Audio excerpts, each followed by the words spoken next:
পায়ে ব্যথা পেয়েছো কি করে? পড়ে গিয়ে। বেশ, আঙ্গুল কাটলো কি করে? সবজি কাটতে গিয়ে। বাহ, মন থাকে কই? আপনার কাছে। মাইর খাবো। সব দোষ আপনার। সারাদিন তো আপনি আমার মনে ঘুরপাক খান, আমার কি দোষ? আচ্ছা, তাই না? গলা ব্যথা, ঠান্ডা লাগলো কি করে শুনি? একটু ঠান্ডা লেগেছিল কাল।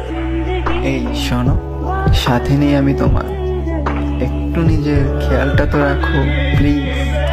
আর নিজেকে একটু স্পেশাল মনে করো, কারণ তোমার জন্য অন্য আরেকজন বেঁচে থাকে। ওকে।